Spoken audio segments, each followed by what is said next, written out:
Hey everyone, I hope you guys are enjoying a Monster Hunter Rise Sunbreak in whichever platform you're choosing to play it on.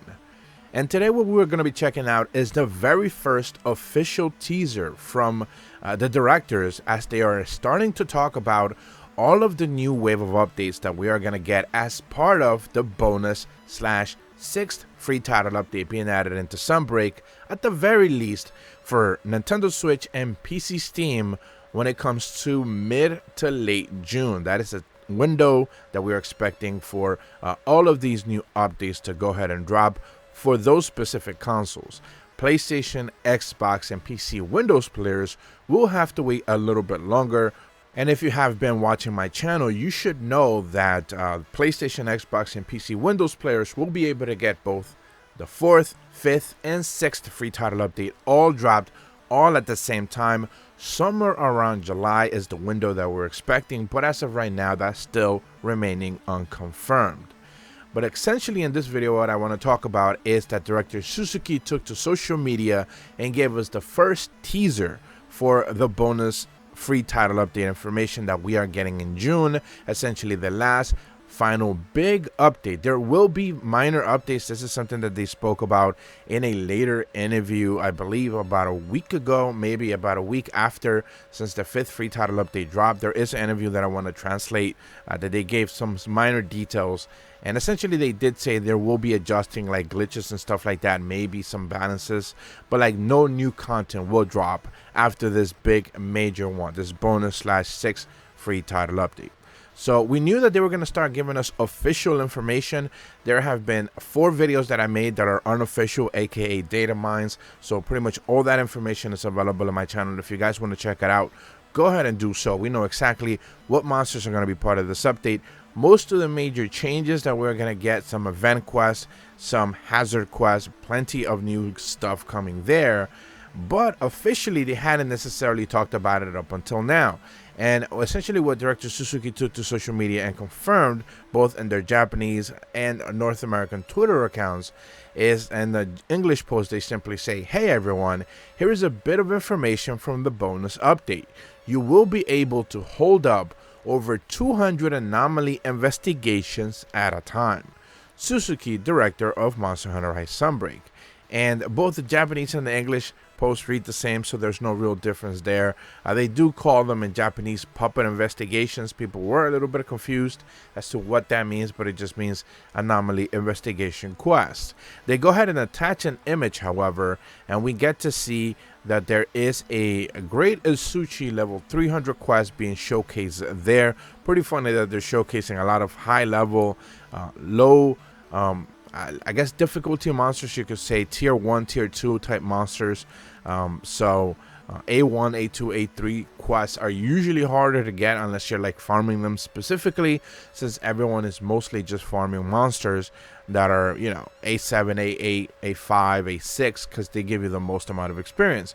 But essentially they're showcasing here this Anomaly Investigation Great Isuchi level 300, and if you look on the left side of the tab, it says Anomaly Investigations 200 of 200. Red would mean, of course, that it's capped out. And if you actually take a closer look at the Great Isuchi level 300 number, that number is also red, which also indicates that the number of levels for anomaly investigations most likely will not be unlocked to level 999, which is something that a lot of people have been speculating. Maybe they'll just unlock anomaly investigation quest to 999, but it seems like they're going to be remaining at 300. This is something that doesn't appear in the data mines whatsoever. There's no real changes coming. I spoke about that in one of the videos where we shouldn't expect any more added additions to anomaly investigations, except now they're just like rounding out the number from 150 anomaly investigations that you can hold to 200.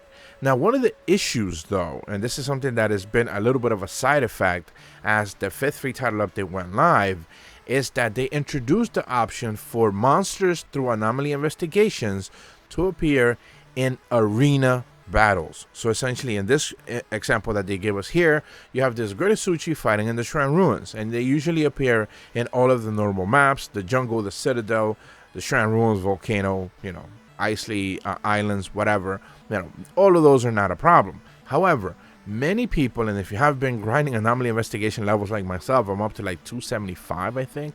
At this point in time, or 281, I think I already crossed the threshold of 281, which is like, you know, pretty high, and the grind is just real bad. But the point that I'm trying to make here is that if you have been grinding anomaly investigation levels in the near to high 200s, you know that most people are now doing anomaly investigation quests with whatever monster the case may be. However, they are doing them in the arena.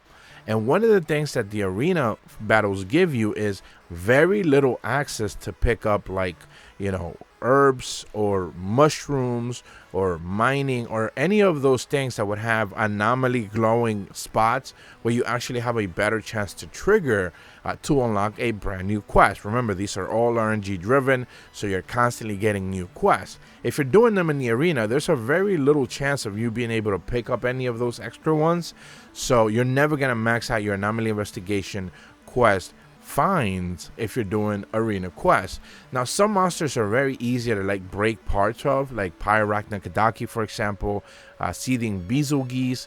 These are monsters that have a lot of breakable parts, so you're going to be able to get some anomaly extra quests through breaking their parts. But not all of them do that, you know, especially if you're doing like the higher Elder Dragon monsters, the Risen Elders. Those are not going to give you any sort of extra broken parts. Usually you're just going to get a copy of the quest that you're already doing if you're doing a random quest with another player or multiple players online. So the side effect of doing these arena quests lately has been that most players are just getting one quest and they're not getting a bunch of new quests like they are used to, because they're not exploring, you know, the map to be able to get those anomaly points, to be able to get those unlockable quests. This is something that I hope they remedy going forward if they continue to just keep at level 300. Most people are still just going to try to target a, you know, level 300 quest, maybe with some, you know, time parameters, some extra or less KO parameters, you know, cards or whatever, and then use those for special investigations, anomaly quests, since that is the true end game that we're seeing here. So when it comes to anomaly investigation content, but you know, that has been a little bit of a side effect. I do wonder if they're going to target that as one of the, you know, quality of life improvements that Director Suzuki is now going to start talking to, at the very least, once on a weekly basis. Now, like I mentioned at the top of the video, we do expect this update to go ahead and drop maybe around the 2nd or 3rd week of June. We're talking about June 14th maybe for the presentation, the 21st maybe for the drop, the 22nd, somewhere around there. We don't expect it to be the last week of June, since next month is quote-unquote E3, you know, month or whatever. Essentially what E3 used to be. All those presentations start to showcase.